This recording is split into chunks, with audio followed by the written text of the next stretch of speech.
Libère ta voix. Hello, j'espère que vous allez bien. Bienvenue sur le podcast Libère ta voix. Dans ce nouvel épisode, nous allons parler de l'abstinence. Chez le chrétien, vous savez très bien que la parole de Dieu nous recommande de ne pas avoir de relations intimes avant le mariage.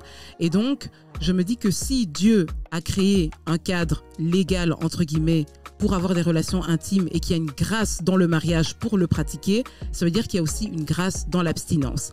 Et aujourd'hui, je reçois Michel Collin. Hello, tu vas bien? Ça va très bien, et toi? Ça va. Je suis très contente d'être là. Avec plaisir. Alors, est-ce que tu peux nous dire, avec beaucoup de spontanéité, comment pratiquer l'abstinence chez le chrétien? Je vais l'expliquer d'abord en donnant un petit témoignage. D'accord. Alors, c'était l'histoire d'une adolescente qui allait voir son pasteur et elle fréquentait un jeune homme. Ce jeune homme demandait justement ici à cette jeune fille d'avoir des relations sexuelles avant le mariage. Okay. Donc, elle allait voir son pasteur, elle a posé la question à son pasteur. Son pasteur lui a donné une clé, d'accord. Et cette clé, c'était la prière. Il a dit, tu dois prier pour tes fréquentations. Alors, la jeune, elle était un peu, tu vois, un peu dubitative. Elle dit, oui, mais j'ai jamais pensé, etc., etc. Ça, c'est des choses qu'on n'y pense pas, d'accord. On prie pour la richesse, on prie pour plein de choses, mais prier pour nos fréquentations, je t'avoue, c'est quand les fréquentations deviennent un peu compliquées, on se met à prier pour ça. Alors la jeune, elle a commencé à prier et au final, Dieu a mis de côté ce fameux jeune homme qui finalement lui demandait à chaque fois d'avoir des relations sexuelles et a mis sur son chemin un jeune homme qui ne lui demandait pas de relations sexuelles. Pourquoi? Parce que tout simplement, il était chrétien. C'est déjà bien. Comme tu l'as dit, c'est très bien, très bien d'ailleurs. Et comme tu l'as dit, en tant que chrétien, Dieu dit ne pas faire, donc on ne fait pas.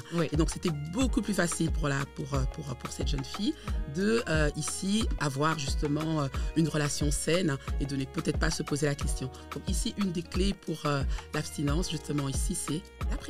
Maintenant, moi j'ai une question. On a dit ici que le jeune homme était chrétien. Qu'en est-il maintenant? Je suis dans une relation, je suis chrétienne, avec un chrétien. On sait que c'est mal, Dieu l'a dit, mais on est tenté. Parce qu'il faut qu'on se le dise clairement, il y a la libido, il y a les hormones, et puis on est fait quand même de chair et de sang.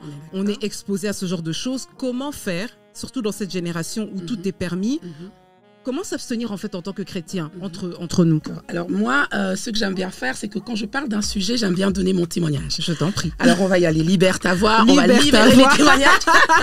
On va libérer les témoignages. Je t'en prie. Donc je vais donner mon témoignage. Moi, voilà, je me suis mariée il y a 16 ans et avant le mariage, évidemment, on a eu 3 ans où on n'était pas mariés, etc., etc.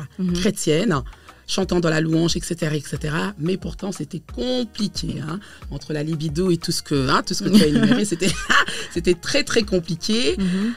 Pour ceux qui ne le savent pas, beaucoup ne le savent pas, et ben voilà, on était passé à l'acte, tout simplement. Je vais le dire clairement. Merci pour ton authenticité. Non, il n'y a pas de souci, je t'en prie. Et c'est pour ça qu'on est là, de toute façon, pour parler un peu de tout ça et pour qu'on soit des exemples, en fin de compte. D'accord. Moi, je pars du principe qu'être un exemple, c'est pas seulement montrer le bon côté. On est d'accord, parce que nous, les chrétiens, on a un peu ce côté un peu... tout va bien. Non, on a eu des mauvais côtés, d'accord. Et donc là, moi, j'ai eu mon mauvais côté pendant cette période-là, et c'était très dur, je t'avoue, c'était très dur. Alors, comment on a fait? On avait mis des choses en place qui ne marchaient pas toujours, mais qui marchaient quand même, d'accord. Entre autres, on se disait, ok. Alors, on avait remarqué que le fait qu'on reste souvent seul, à deux, c'était un piège. Fatalement, c'était un piège, d'accord. Et donc, ce qu'on faisait, on se disait, ok, même si on a envie de rester seul, on va faire en sorte d'avoir des amis autour de soi, etc., d'accord. Et donc, le fait d'avoir des amis, d'accord, le fait d'avoir des activités à l'extérieur de la maison, tout allait. Donc, ici, pour des personnes qui, fatalement, il y a plein de clés, mais ici, l'une des clés, franchement, si tu te retrouves avec une personne et que tu te dis, tu vas te marier avec cette personne-là, eh ben, c'est tout simplement de se dire... écoute, on va peut-être chercher des activités, hormis nous deux, parce qu'on aura le temps de toute façon, pendant le mariage, de rester souvent à deux. Donc la prière ne suffit pas, elle est importante, nécessaire, je tiens à le préciser, mais il faut mettre des actions en place comme tu nous l'as partagé. Alors est-ce que tu peux nous donner une deuxième clé, un deuxième conseil sur le sujet avant de terminer? Écoute, ici pour finir, est-ce que ça sera une deuxième clé? Je ne sais pas. Alors moi j'ai tout simplement envie de dire, tu sais quand là on a parlé d'une personne qui finalement vous voulez vous marier et que voilà vous tombez à chaque fois, etc., etc. Eh ben moi j'avais un sentiment, il avait le même sentiment, c'était ce sentiment de culpabilité, d'accord. Et à chaque fois qu'on revenait à l'église, moi personnellement ça ça me plombait. J'étais vraiment très très mal. Et ici, j'ai envie de dire à toutes ces personnes qui ont du mal, parce que finalement, je peux donner des centaines de clés, d'accord, mais je pense que chaque personne doit trouver sa clé, d'accord, en fonction de son environnement, en fonction de son milieu et en fonction de la personne avec qui elle est en face, d'accord. Donc ici, moi, c'est que je dirais, je vais plus parler de ce sentiment de culpabilité, c'est qu'en tant que chrétien, il ne faut pas oublier, d'accord, Jésus-Christ est mort à la croix pour nous, d'accord, et à la croix, il a porté justement ici nos insuffisances, nos incapacités, il a porté justement ici nos jugements, ça va, nos failles, qui finalement, notre débauche, qui finalement, voilà, et moi, je me suis appuyée sur cette parole, d'accord, et à chaque pas que je faisais, où je tombais, je disais au Seigneur, Seigneur, à la croix, j'ai besoin de ton sang et c'est ton sang qui sanctifie. Donc c'est juste pour encourager des personnes ici qui traversent ce genre de choses, qui finalement se disent je ne vaux plus rien, devant Dieu je ne suis rien, etc. etc.